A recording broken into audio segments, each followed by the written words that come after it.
Cynthia in Bellingham, Washington. The stock market is not the economy.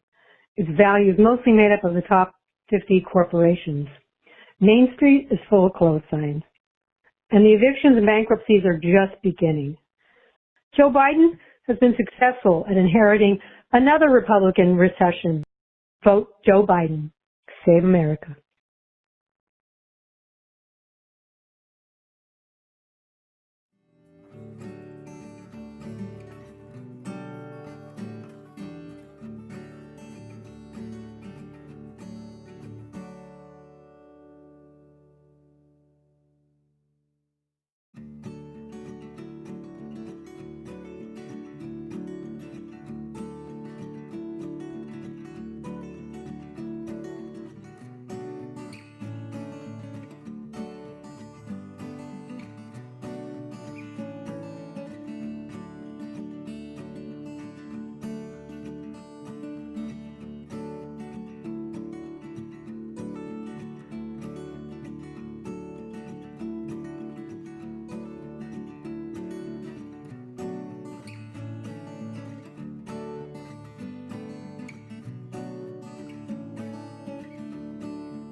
It's Tuesday, October 13th, just 21 days from the election. And even though it's not Halloween yet, we at Vote for America will be keeping our masks on. Today we'll be talking with the Lincoln Project's own Susan Del Percio, Kristin Urquiza, as well as meeting a Lincoln voter with some serious cred. And now our host, Lincoln Project co-founder Jennifer Horn.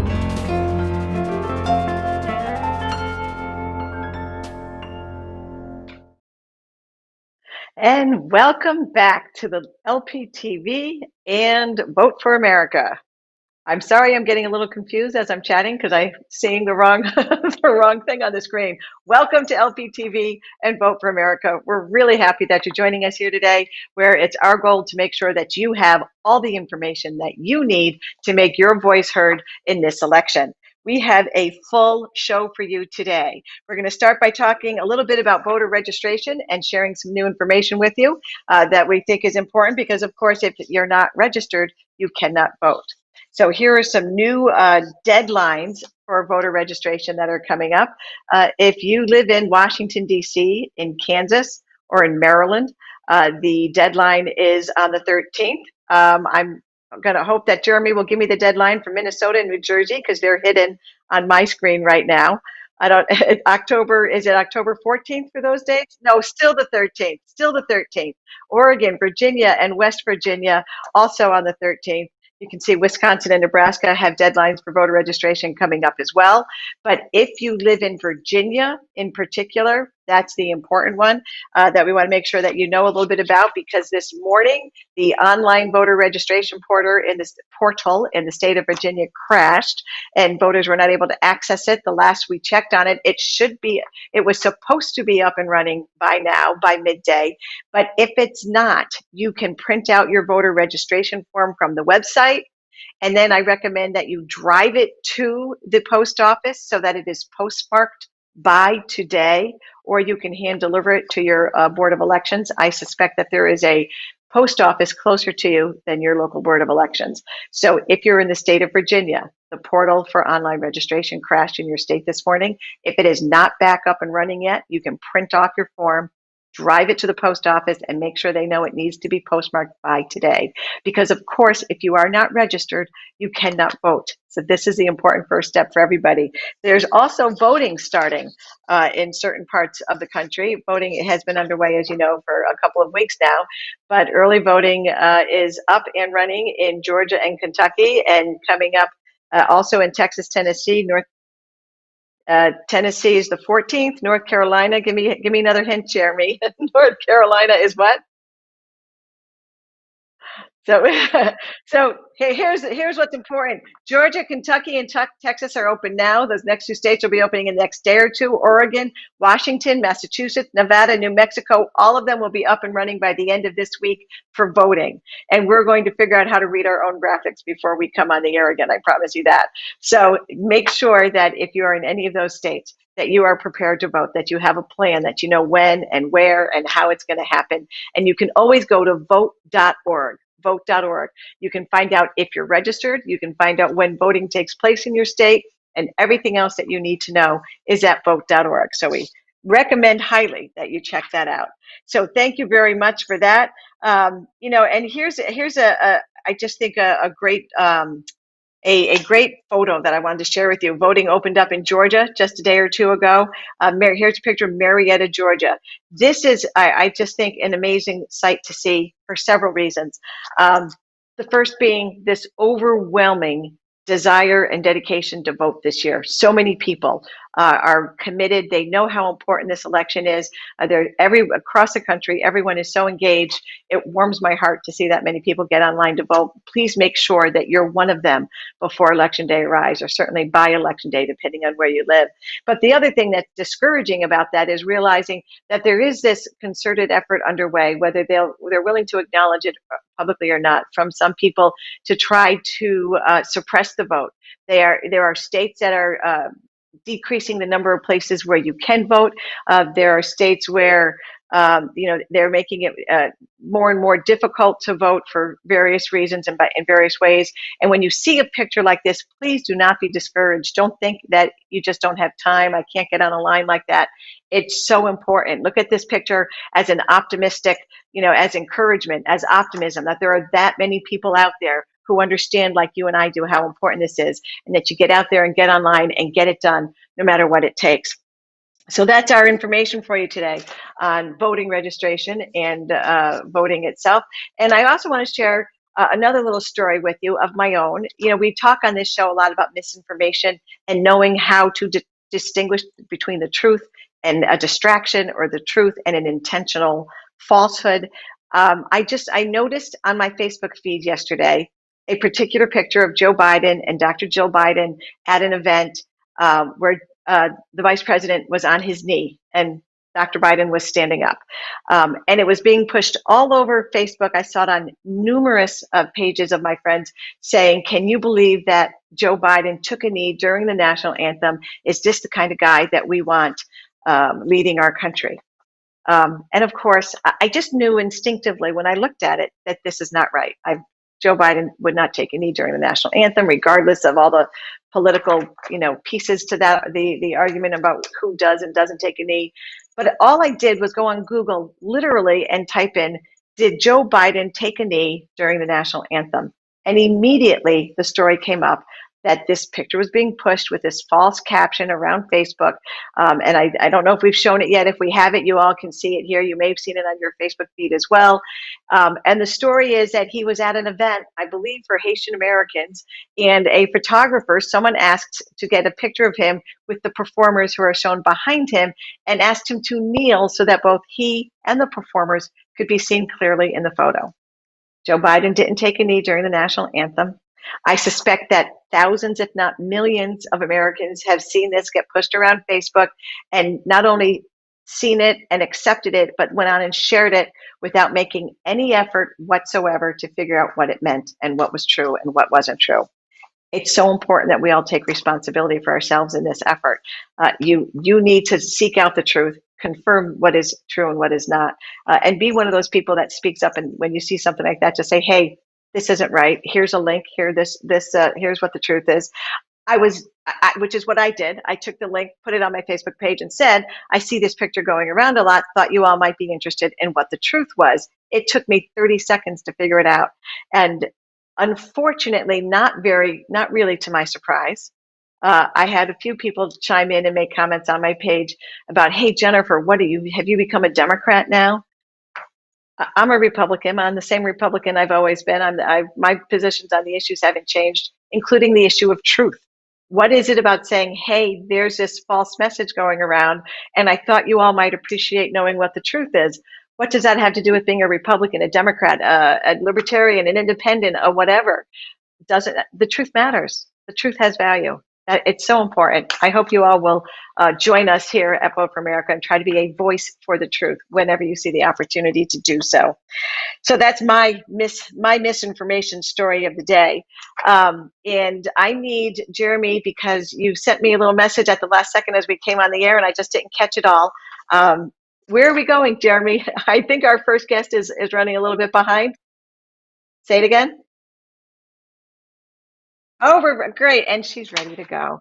It's one of those days, folks. It's just one of those days. You know what? It's raining. It's a little chilly here in the Northeast. I'm drinking my tea. I'm wearing my jacket. I'm just trying to get my head in the game. So I apologize for the confusion. And even before we go to our next guest, let me also say that we're very sorry that our co-host, Lisa Senecal, is not with us today. She's spending some time with her family, and we're looking forward to having her back in the next day or two for sure. So, going to our first guest, some of you may have seen this lovely young woman yourself previously. Her name is Kristin Urquiza. Her father, unfortunately, is one of the over 214,000 Americans who has lost his life to COVID-19 after listening to this president downplay the dangers of the disease. She wrote a scathing obituary for him, blaming politicians that she believed contributed to her father's death, and that has since gone viral. And so before we get a chance to meet her face to face, let's just look at this video first. I'm Kristin Urquiza. I'm one of the many who has lost a loved one to COVID. My dad, Mark Anthony Urquiza, should be here today, but he isn't. He had faith in Donald Trump. He voted for him, listened to him, believed him and his mouthpieces when they said that coronavirus was under control and going to disappear, that it was okay to end social distancing rules before it was safe, and that if you had no underlying health conditions, you'd probably be fine. So in late May, after the stay-at-home order was lifted in Arizona, my dad went to a karaoke bar with his friends.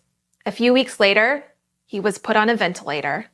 And after 5 agonizing days, he died alone in the ICU with a nurse holding his hand. My dad was a healthy 65-year-old. His only pre-existing condition was trusting Donald Trump, and for that, he paid with his life.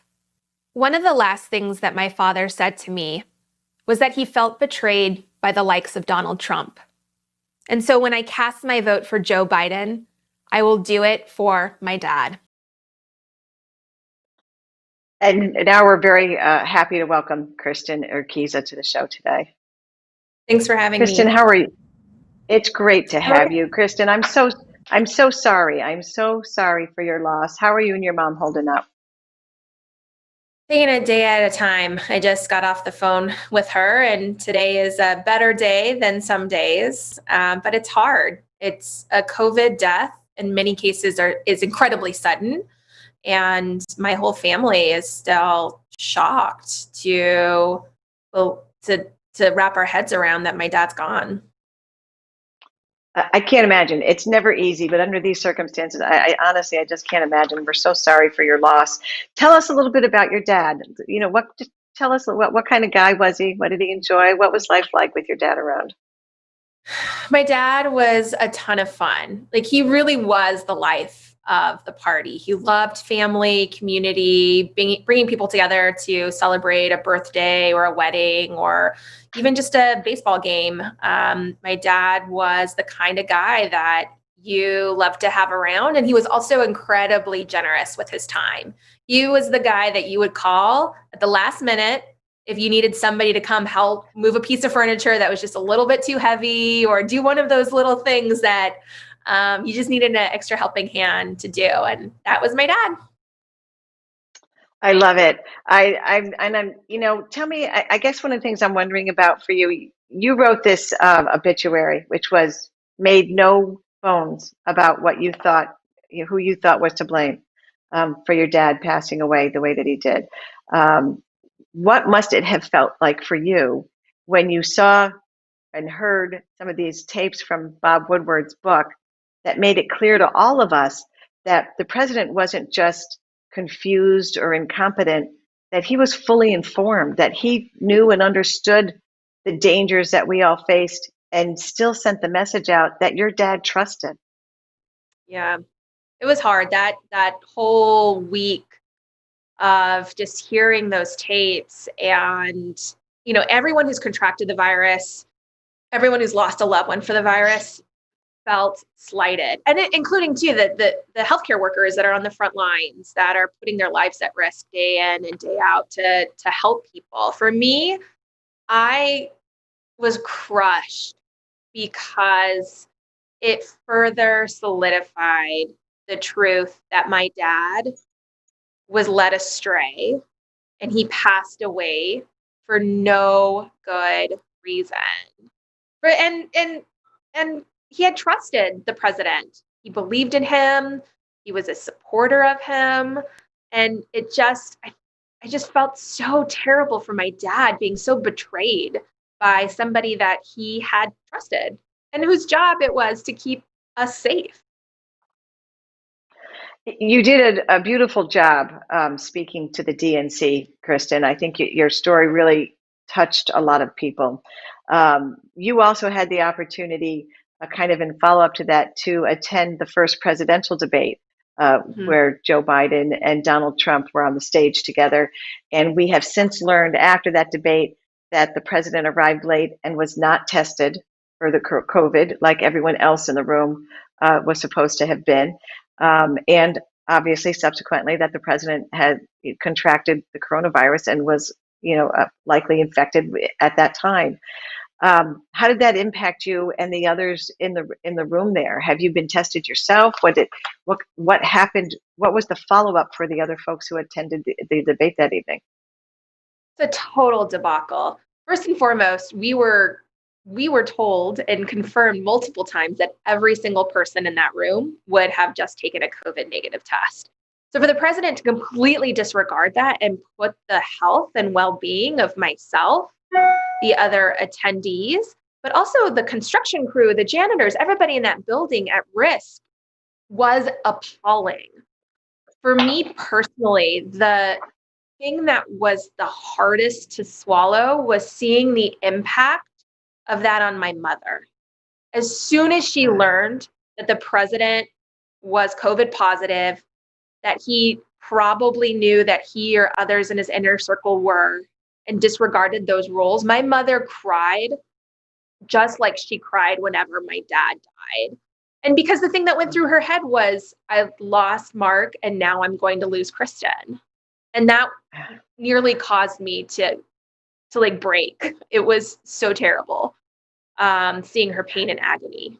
I have since then been tested. I've tested negative, but I've also been observing a 14-day quarantine, which will be over tomorrow, just out of an abundance of caution for my care for humanity, which I wish the president would do the same.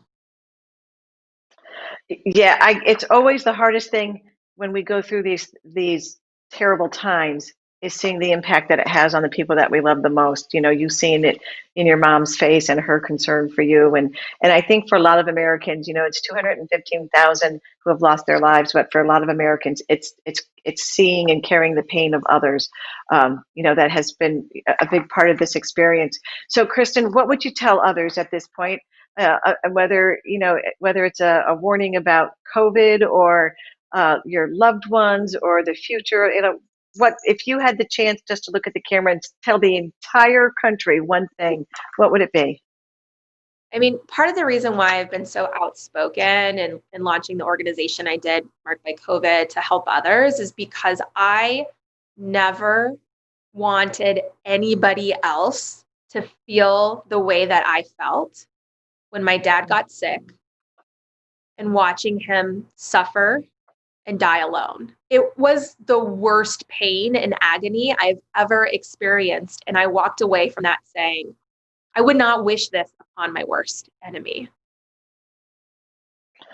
Again, I'm so sorry, Kristin, for your experience. I hope you give your mom a hug for me when you two are able to be together again. Give our sympathies to your family, and really thank you for sharing. That's what this is all about here at this show. We're grateful that you took the time today to be with us and tell your story.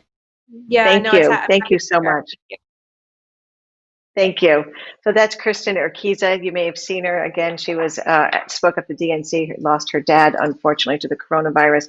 And it really strikes me when I hear her story, because there are so many millions of people out there, many of them in an older generation, in their 60s and 70s and their 80s, who really trust the president.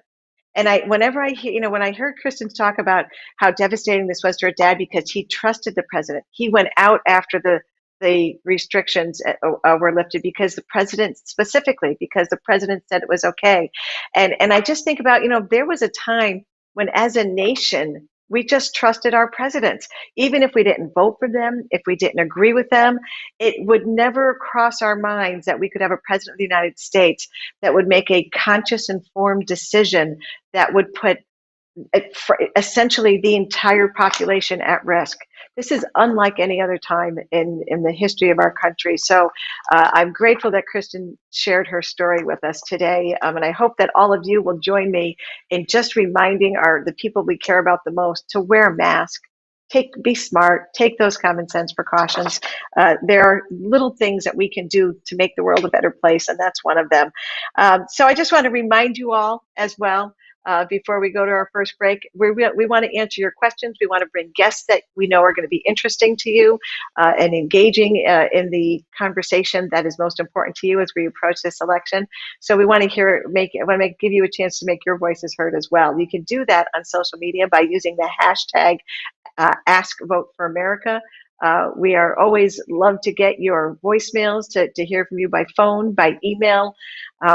We want to make sure that you have the information that you need. So again, it's #VoteForAmerica if you want to communicate with us on social media. And I look forward to our next guest, who will be coming in just a few moments. She is a retired Army Major General, Donna Barbisch. She's going to be coming up in just a few minutes. But before that, here's what's new from the Lincoln Project.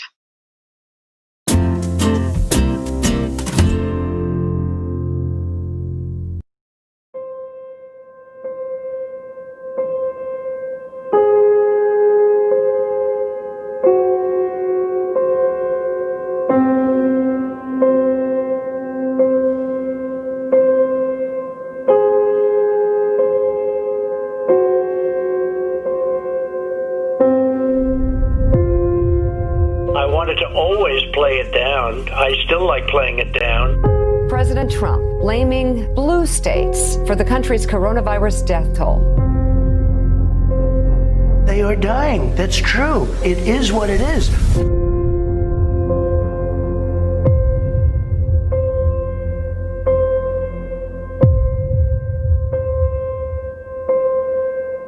The Lincoln Project is responsible for the content of this advertising.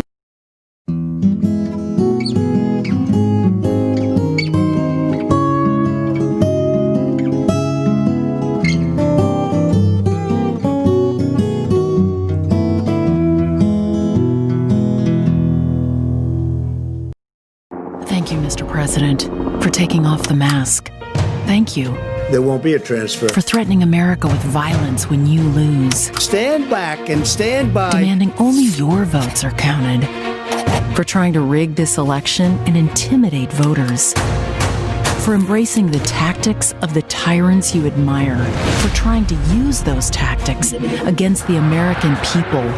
Thank you for making sure every American knows exactly who and what you are. Because we're perfectly aware you aren't joking and you aren't trolling anyone. Can't tell a joke with these people. The future you and your pet senators want is just as it appears. But your time is nearly up. Your legacy and your place in history awaits. A legacy of failure, a blight on our history. Defeat is coming. Accountability is coming. We are coming.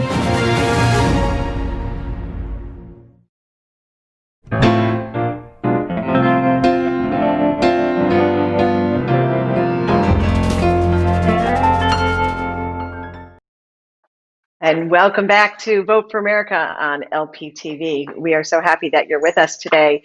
And before we get to your next guest, I just want to, that commercial we just saw, the first one from Republicans and Independents for Biden, where they showed that clip of the president saying, "It is what it is."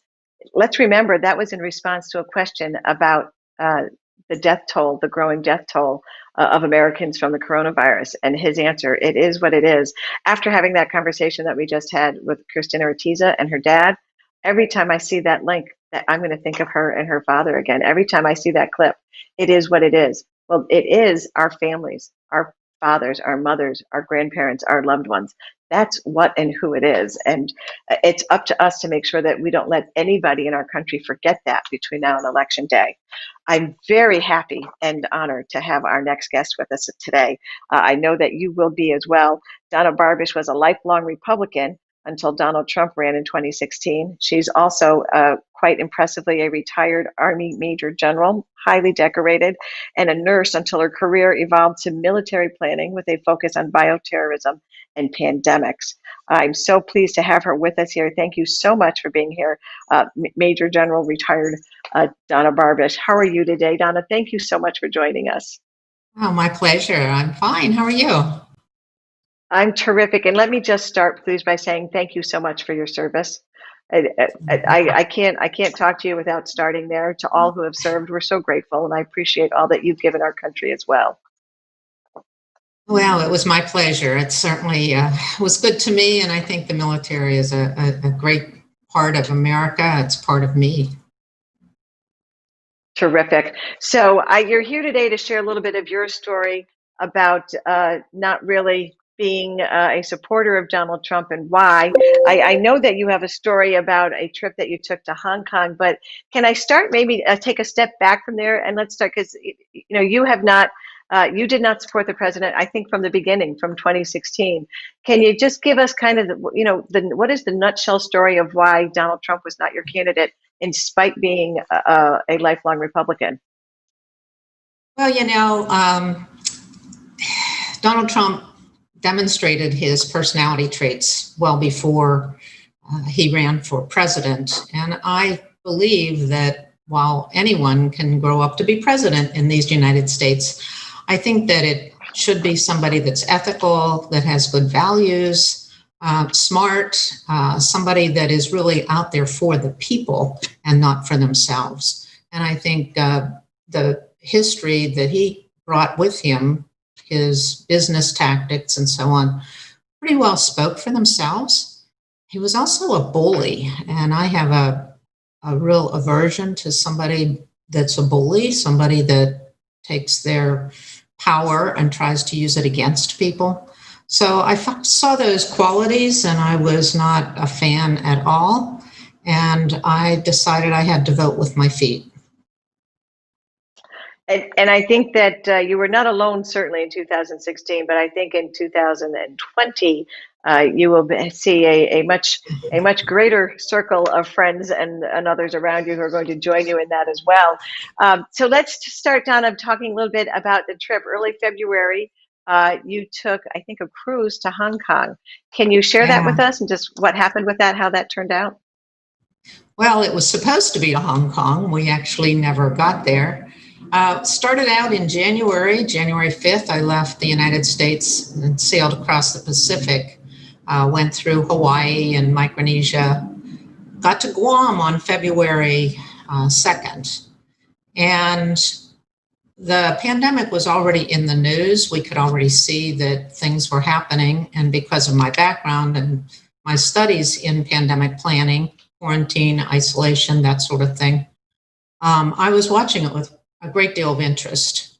And we left Guam on our way toward Hong Kong, but our trip essentially was canceled after every port became closed starting in February.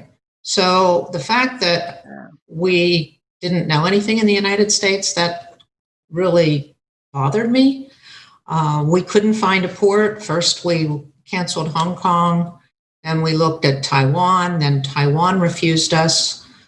We were headed toward Manila. They refused us. We were on our way to Vietnam. That was shifted several times. And finally, Singapore agreed to allow us to port. And we got to Singapore on February 14th. And how did you get home? Well, that was an interesting story because each time they changed the port, we all had to rearrange our flights. Right. So from Hong Kong, I rearranged and looked for a flight from Taiwan, and then I had to move it again to Singapore. So most of my traveling companions there on the ship had to do it as well several times. And the airlines at that point were pretty accommodating, not completely. We did get some of our money back, but not all of our money back. But it was difficult because we didn't know what was happening. I kept a log. I was posting to my Facebook page to tell my friends what was happening. But it was disquieting. Being a planner, I was pretty comfortable with the fact that these things changed moment to moment, but it was also not exactly living my research, wasn't exactly what I had planned to do. So a little disquieting, but I have to say our cruise line took very good care of us, and so did the staff on the ship. And that's what makes it so interesting. You know, as you talk about, you lived your experience. Your background is in exactly this kind of planning, pandemic planning, bioterrorism, all this that you've built your career on. So now the American people today, we know that other countries were shutting down travel from China, closing their ports, to your point. We know that the president knew not just about how contagious this would be, but how lethal it had the potential to be, while the whole time, lying to the American people. So from your perspective, from your background, then what should have happened? What should the president have done? Can you just give us a little bit of insight on how this should have unfolded if we had a president who really put saving lives at the top of his list? Well, first of all, understanding and knowing what was happening should have been foremost in his daily briefings, but we know that he didn't always pay attention to daily briefings. We left Singapore. My friends in Singapore wanted me to stay and help them with some planning because they were searching too for different people with the expertise to understand the contagious nature of this infectious disease. So I felt as though it was really uncomfortable to think about staying. I was very sure that if we did the right thing, our borders would be closing very soon. Quarantine is, in fact, a stop movement order, which means that we will stop people who are infectious. Now, we knew back then that this disease was contagious before symptoms. So it was imperative to understand the nature of the disease and the nature of your travel. So I rushed home, got here on February 16th, and I was shocked to find out nobody cared where I was. There was some indication that if you traveled to China, you should be aware of that somebody might ask you that. No one ever asked me. And when I did fill out one form that said, have you been to China? I thought, well, this is very strange because I've traveled internationally, and there were cases in Singapore, there were cases in several of the countries that I flew through. I came through Thailand and through Japan on the way home. While the airports over there were deserted, it wasn't deserted when I landed here in the United States. I was very concerned. And as it turned out, it was another month before we did anything to really reduce any travel and to look at contact tracing, to develop the preparedness initiatives, to be able to provide for the protective equipment that our health workers needed. It was a challenge. Well, and this president, from what we understand, has refused to allow, what, to your point just now, contact tracing on those out of the event that was held in the Rose Garden, what can only be called the super spreader event in the Rose Garden of the White House. Are you any more comfortable or reassured with where we are now than where we were when you got home in the middle of February? Yeah, no, I am not. And with the current numbers going up the way they are, right. And certainly we expected it. This is the time frame that we expected more cases. The lack of oversight from the government on guidance, everything seems to be a bit too cloaked in secrecy when in fact we should be crisis management tells us to be open and truthful about what is happening, and we're not. Yeah, and I think that's probably the most discouraging part of this, or the heaviest part of this for the American people, trying to figure out what is true and what's not true. Now, Donna, I know that it is, and again, from our president of all people. Yes. I know that your daughter also currently serves in the military, and God bless her for that also. What did it feel like to you, not as a retired military yourself, but as a mom, when you learned that the President of the United States was aware of the fact that one of our greatest geopolitical foes was out there paying bounties on the heads of our soldiers in the field? Oh, there's nothing worse. There's nothing worse. I can't even imagine, as commander-in-chief of our military, for someone to be out there and actually not only allowing, encouraging, supporting the fact that they are put bounties on the heads of our service members. We don't deserve that. We need a president, we need leadership that values our people, that values our values, an ethical leader, a real leader. We don't have that right now. And I guess I also want to just make sure I put the pitch in there to be clear that neither you nor your daughter are suckers or losers or idiots or any of the other words that have been credited to this president, and what he has said. So before we go, here's my last question for you, Donna. You're a lifelong Republican. You have served in the military with great honor for your entire career. Are you comfortable voting for Joe Biden? For Joe Biden, absolutely. Ethical leadership, honor, integrity, somebody that listens to his senior advisors to allow our country to flourish the way our country should flourish, to lead a democracy. It's what we need. And I would encourage everybody to put America first and take a look at what it is we can do and not encourage the kind of hatred and despicable activity that's going on today. It breaks my heart. We serve this country and I want it to be better. You deserve it to be better. You certainly those who serve and contribute what you and your daughter do in particular deserve better from our Commander-in-Chief. So, Donna, I'm so grateful that you were with us today to share your story with all of us, and your insights. And please, again, extend to your daughter and to all those that you know. We're so grateful for your service in the military to our country. Thank you so much. I hope you have a terrific week. Okay. Thank you so much. Thank you. Thank you. So that retired Major General Donna Barbisch built her career in the military, and including in the area of pandemic planning and bioterrorism. So she knows what she's talking about. So happy to have her with us today. And so happy that there are so many folks out there willing to come here and share their stories, and they're not here just because they have an interesting story to tell.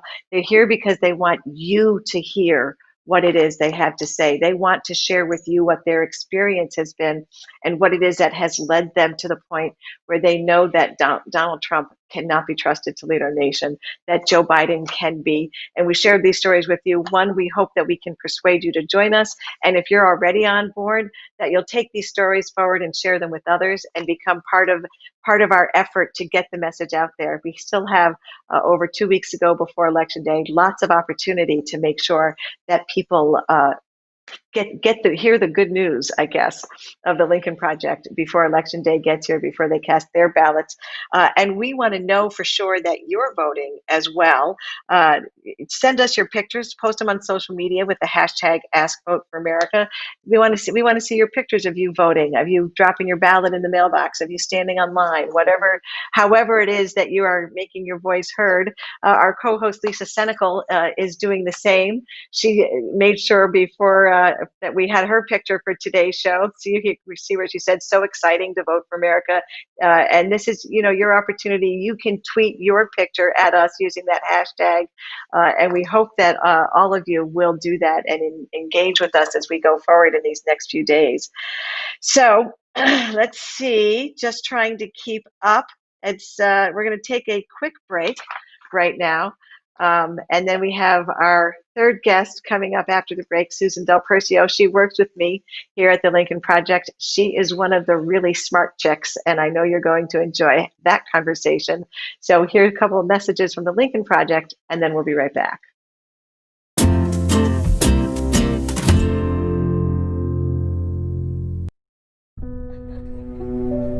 These are the memories COVID took from us.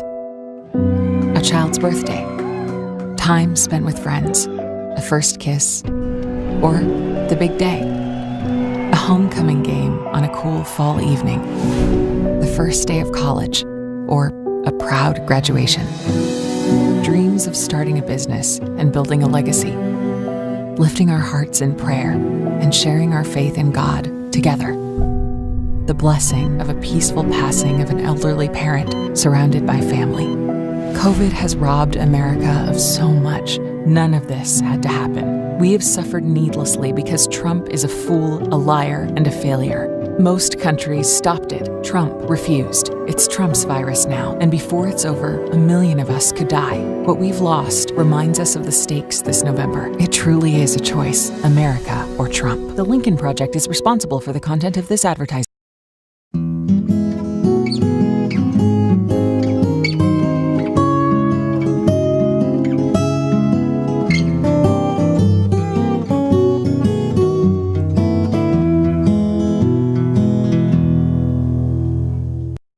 We have it totally under control. One person coming in from China. It's going to be just fine.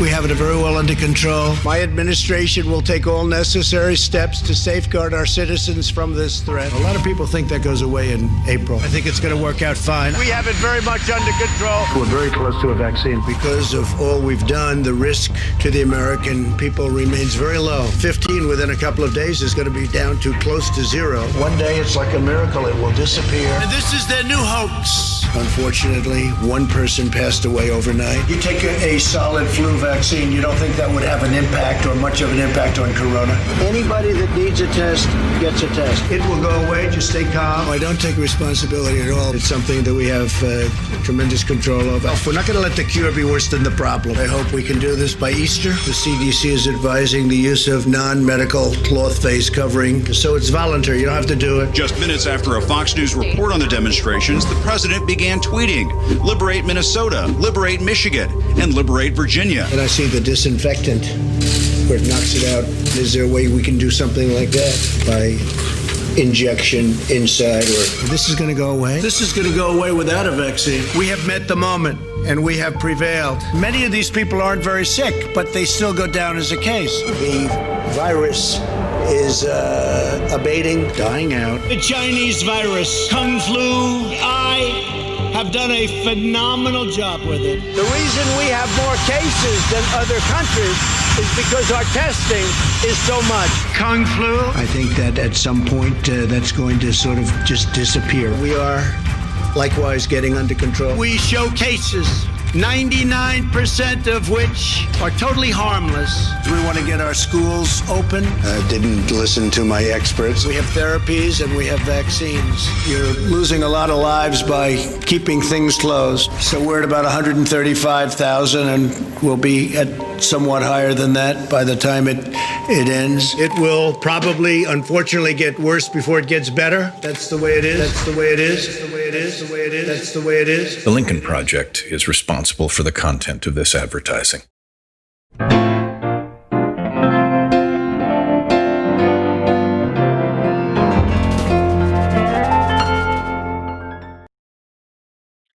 And welcome back to LPTV and Vote for America. Those are some moving ads. We chose those specifically for today.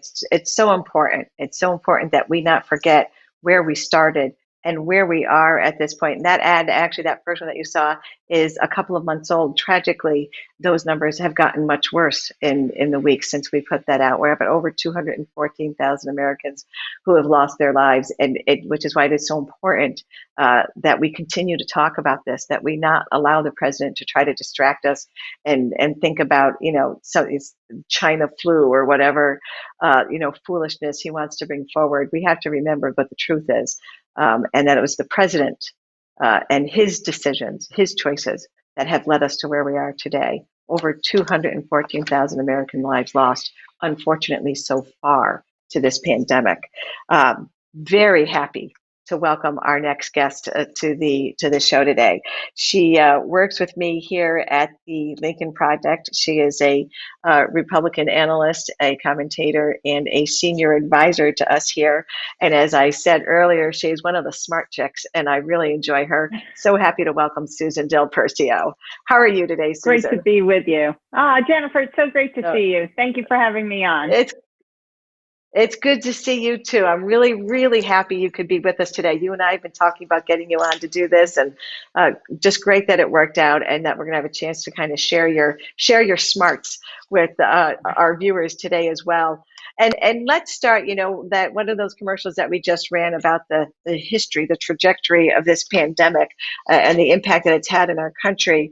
It makes me think right out of the gate about how reckless Republicans continue to be with the lives of the American people. It's not just Donald Trump, and it's not like they figured it out and they've tried to change course. They continue to set a bad example, to enforce bad policy, to take the wrong path on this. We have a quick clip from, I think it was yesterday, where the president's chief of staff, Mark Meadows, stopped to try to interact with reporters, but refused to wear his mask to do it, and the reporters wanted nothing to do with that. I think, Jeremy, I think we have that clip, right? That way I can take this off the top. Well, I'm more than 10 feet away. I'm not going to talk through a mask. I find that unbelievable, unbelievable, but maybe we shouldn't be surprised. We have this video as well from the super spreader event in the Rose Garden, where a lot of the infections, that we see in Republican circles today, very likely originated. There's Mike Lee with the big open hug, no mask, wrapping his arms around other people not wearing a mask. Senator Mike Lee tested positive after this event, along with a whole lot of other folks. So, Susan, let's start, by talking about Mark Meadows in particular there. You may have heard in that clip, he went to take his mask off, and one of the reporters said, no. And he's going with the idea that he's 10 feet away. But anybody who has listened to the doctors on this, we know that it can linger in the air, that, it can be propelled, all of these conditions around the disease. Why doesn't Mark Meadows want to go on camera wearing a mask, just doing the right thing and setting an example for the American people?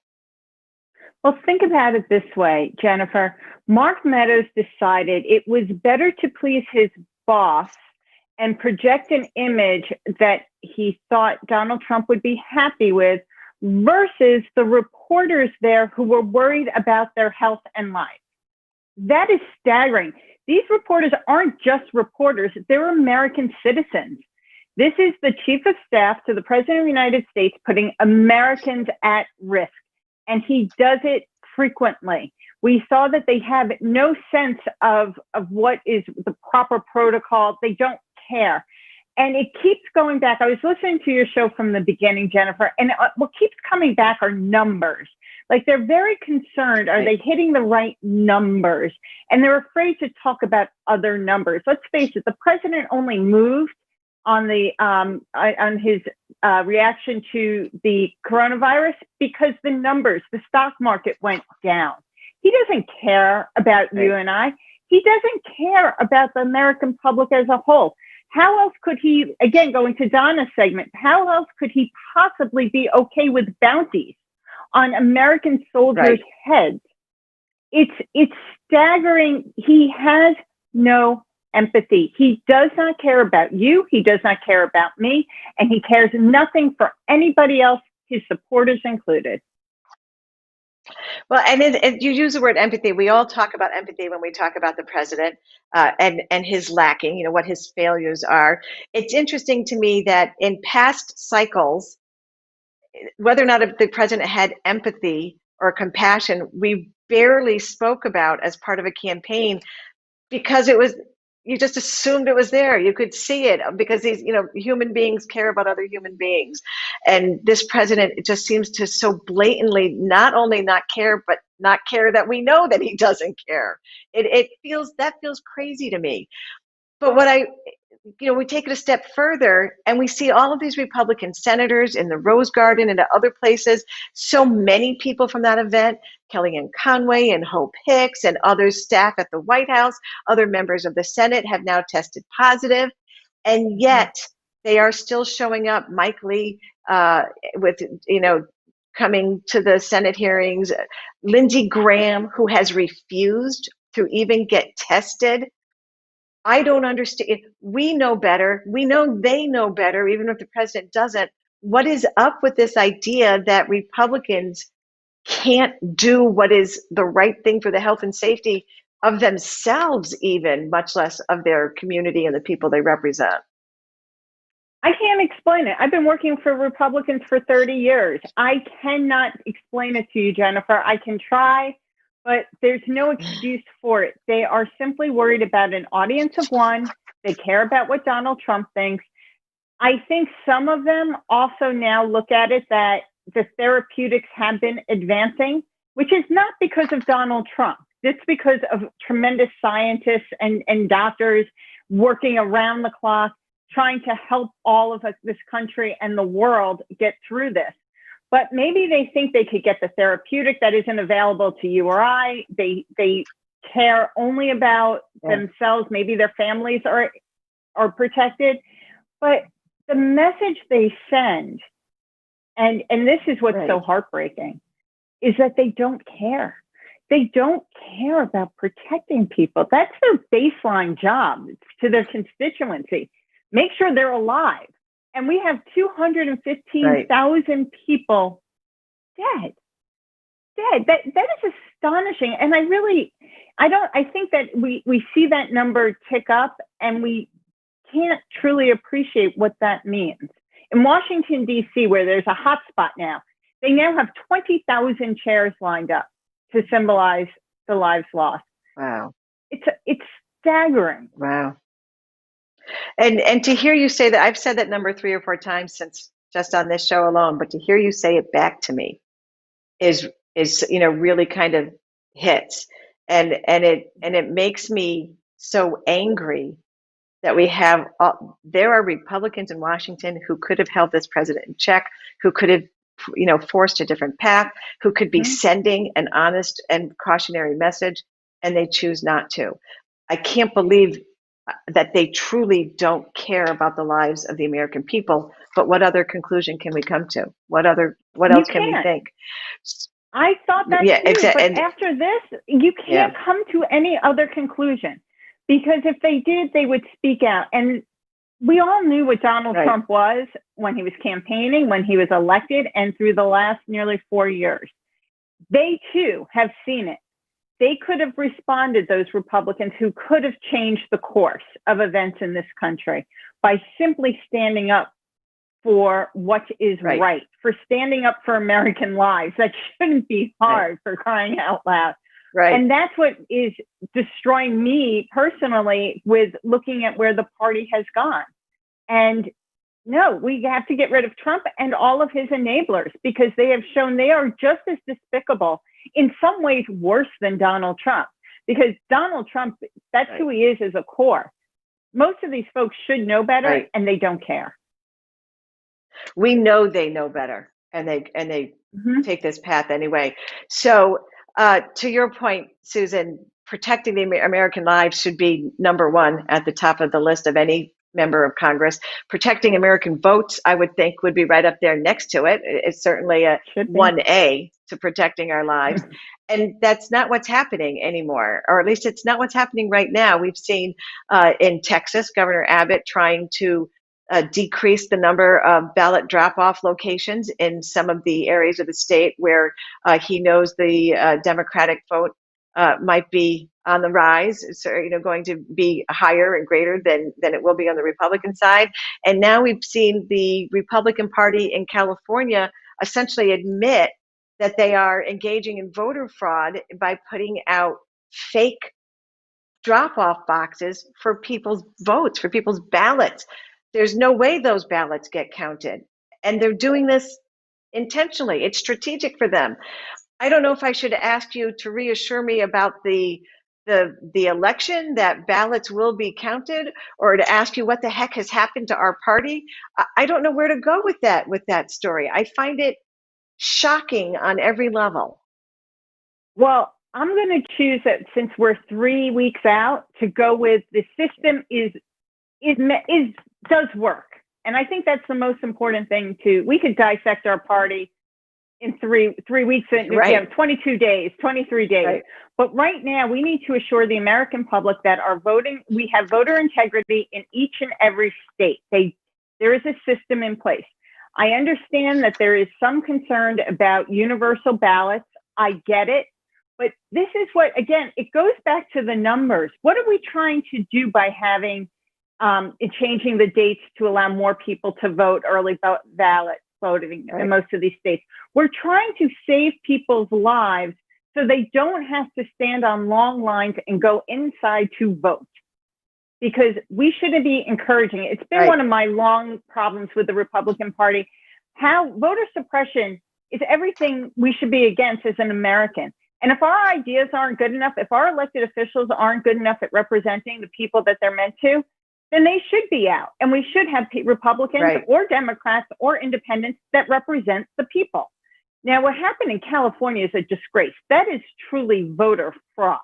This was a box that was meant to be exactly like the official voter boxes, drop boxes. This was meant to make people feel that they were putting their ballot in a secure manner. There was no tracing on that ballot. And that's another thing. So people just go to your Board of Elections website follow the protocols. They are safe at the Board of Elections. Your vote will count.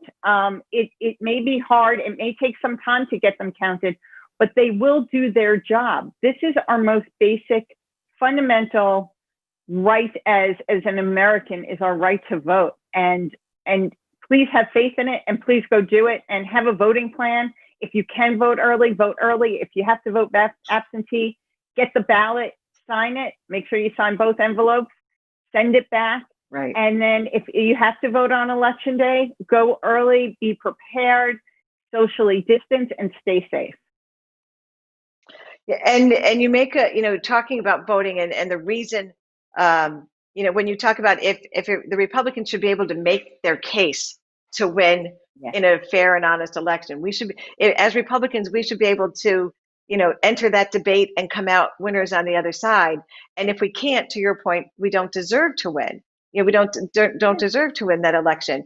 And I just think it's important to point out to people, putting out these ballot boxes, the things that the president says on a regular basis on Twitter, in front of the cameras, all of that, these long lines that we see at some of these ballot voting places where the states are trying to suppress the vote by, eliminating places, the number of polling places you can go. It's all intended to make you not vote. Don't let it work. Don't let their game. Don't let them win at that game. To Susan's point, get out there. Go to vote.org. Call your local board of elections. Call your local town hall. Find out when and where and how, what you need to do to make sure that your vote is not only cast but counted as well. And then, Susan, let's talk about one more thing before I lose you today. There was a story out last week. And this is kind of jumping topics here a little bit, but we didn't get a chance to talk about it last week, and I just think it's so important. There was a story out last week about the process that took place as this administration decided to implement the policy to separate children from their families at the border, whose parents were here illegally, brought them here illegally. And you saw that headline from the New York Times, "We need to take children away." There was actually multiple conversations with Jeff Sessions and his staff and other people in this administration, where they plotted out things like, yes, even infants, take the infants away from their mothers as well, that this is what we had to do. This really heartless and dangerous policy that the president latched onto was actually completely thought out in detail, and the degree to which it would damage and be hurtful to children was fully known before they even started. And on top of it, they actually decided they wanted to increase prosecution. Think about that. They sought to increase the number of people they went after, because they thought they said it was a deterrent. But let's face it, what they wanted to do was please the boss. Donald Trump wanted to look like he was strong by getting more enforcement, turning back, having more cases against immigrants coming into this country illegally. It is disgraceful to say that children are nothing more than a prop. That's basically what he was trying to do in that case. And the fact that there wasn't enough people standing up for what was right in that administration, and this was early on, let's not forget, this is still while there was still some rails left, keeping government working. But this was an active goal to hit, again, numbers with Donald Trump. So he could simply say, look what I did. He didn't care who he was doing it to. Again, we use that word empathy. He has none. He looks at these children as a problem, not as human beings. And why are people trying to come into our country? For a better life. Of course they're bringing their children. They want to give their children that better life, and they are willing to risk their lives to do it. And even if they know they're going, and they went ahead and they knew they may get separated because they believed in a better life. Our country's supposed to offer that. And Donald Trump crushed that dream. crush that dream and put so many thousands of children in grave danger for their own lives as well, frankly. And just another case, to your point, of completely lacking empathy. But I also think it's another opportunity to emphasize that there were Republicans in positions where they could have held the president in check, where they could have gone to the president and said, this is not the right way to solve this problem. This is putting kids in danger. I won't be part of it. And we know it didn't happen. The policy went forward anyway. And as people are getting closer and closer to Election Day and getting ready to cast their ballots, it's important for us to kind of think back. The problem isn't just COVID, as devastating as it's been. There's an entire presidential term under his belt now that at every turn has been dangerous and divisive and destroying little by little what we're all about as Americans, as a country here. So as usual, Susan, Jennifer, you're spot on. Well, and I was just going to say the same about you. I like this. I think on days when I'm feeling bad, I'm going to call for you to be on the show to say how smart I am, and I'll return the favor to you. I can attest to that. I work with you too much to know how smart you are.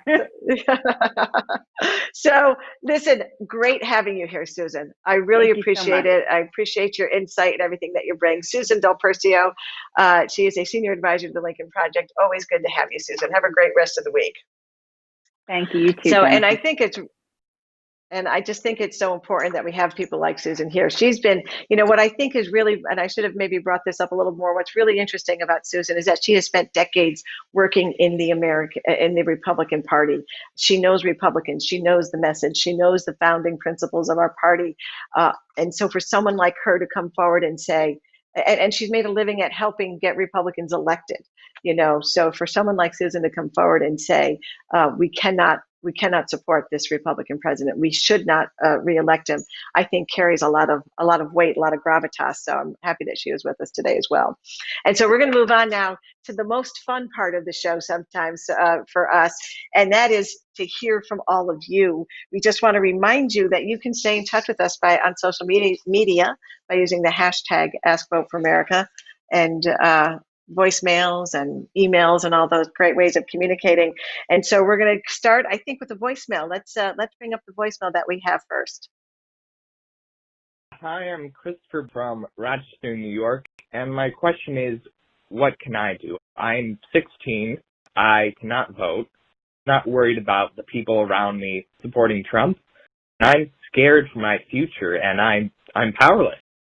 I have no voice in whether or not Trump wins, and that'll affect my life. Is there anything I can do besides voting that can help support Joe Biden?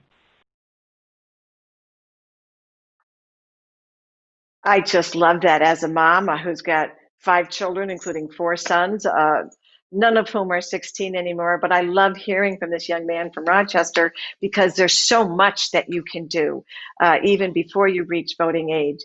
And the most important thing, we say this all the time, is to make your voice heard. There are so many ways for young people to get involved in campaigns. Reach out to your local Joe Biden for President campaign office. I'm certain in Rochester, especially, that there are several, and you can get involved that way.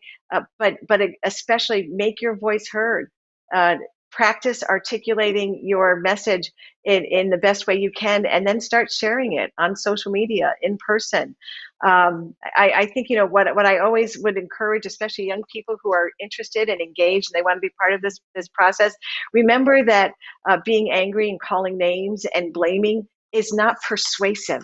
That does not move people from a position they hold to a position you'd like them to hold. So figure out how you want to make your argument about the future that you want to see for our country, and what you are hoping that someday you'll be able to provide for your children, and start engaging the adults in your life and asking them to be part of that effort to preserve a better world for for you and for your children and for generations to come. So I'm so happy for that, to have heard that voicemail. Thank you so much, Christopher, for reaching out to us. We have a tweet now for you as well. Social media is a great way to communicate with us. By what margin does Biden have to be beating Trump for the states to call it? And how long does Trump have to wait before asking the state legislators to certify the election? What strategy must we take for this? Well, the good news is that it's the states certify the results from their state, and Trump doesn't have anything to do with it. And so what you really want to do, if you have genuine concern about what might happen in your state, and it's not the same in every state. There are a lot of similarities, but each state has their own process for certifying this. So if you're concerned that the electors in your state will not be properly allocated, or that you're concerned about the outcome in your state being in any way misrepresented, call your Secretary of State's office and politely and respectfully ask, how is this done in our state, and what assurance can you give me that it's going to be done right?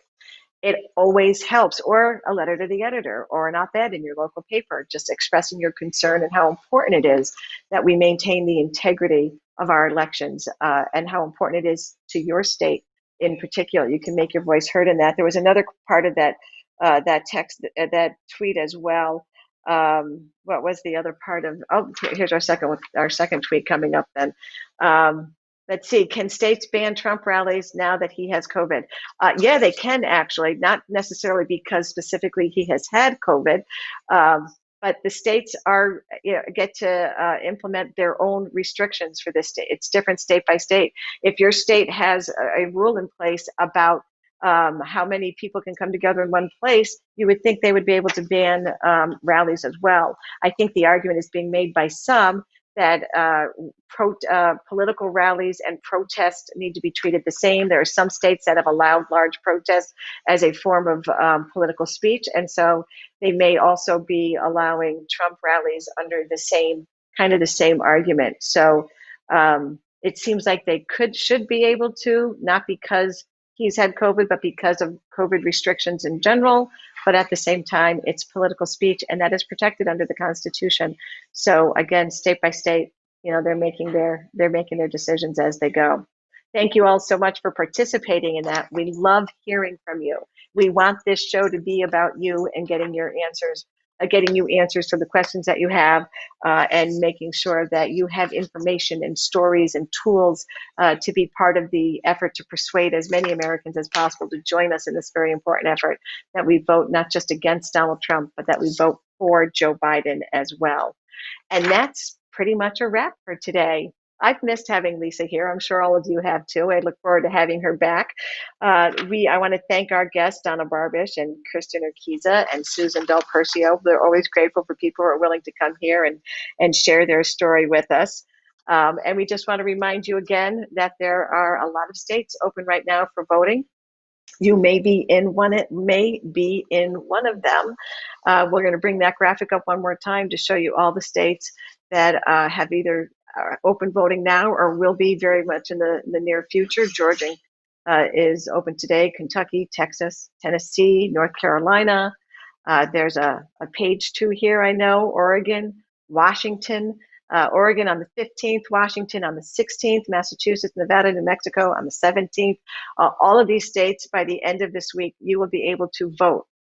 Make sure right this minute that you go to vote.org and make sure that you are registered, because a lot of states' registration is beginning to close now as well. You cannot vote if you haven't registered. Washington, D.C., Kansas, Maryland, Minnesota, New Jersey. For several of those states, the deadline is today, including Oregon, Virginia, West Virginia, Wisconsin, Nebraska. If you go online in Virginia today and you are unable to register because of the technical problems they're having, today is still your last day. Print off the form, fill it out, drive to your post office. Don't put it in your mailbox at this time of day. Drive to your post office and tell them you need it postmarked today if you are in Virginia. So thank you all for being with us today. It is always a pleasure to be here with you. And I just, after hearing from Kristin Urquiza talk about her dad, who lost his life, honestly, not because of COVID, but because he trusted the President of the United States. We should be able to trust our president to tell us the truth about life or death issues. This president has not. He still does not, in spite of the fact that he has full knowledge of the truth himself. It doesn't have to be this way. It doesn't have to be this way. We can do better. Whether you're, and I'll say again, all of my friends out there who are Republicans like me, at least you know that with Joe Biden in the White House, you will be able to trust that if there is a pandemic, if there is a threat to our lives and our families, that he will tell us the truth. We have to do the right thing in this moment. All come together and vote for Joe Biden. So glad that you're with us today. I look forward to seeing you in our next show. This has been Vote for America on LPTV. This is America, and it's hurting. Right now, we're getting knocked down by the very people who should be lifting us up. Our families and our neighbors are sick, and we're being lied to. They want to scare us into believing it has to be this way. It doesn't. In the past, when change was needed, we've stepped up. Now, it's time to step up again. This moment is not about Democrat or Republican. It's about being on the right side of history. We must set aside our differences, stand together, united, and ask, what can I do to help? It's time to put people ahead of politics, to put country over party. It's time to vote for America.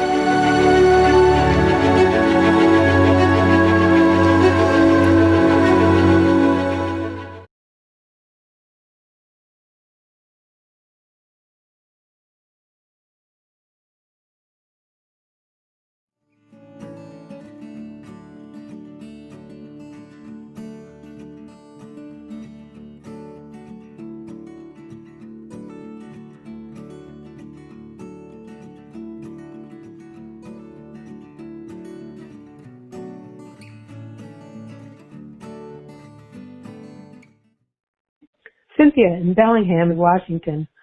The stock market is not the economy. Its value is mostly made up of the top 50 corporations. Main Street is full of close signs. And the evictions and bankruptcies are just beginning. Joe Biden has been successful at inheriting another Republican recession. Vote Joe Biden. Save America.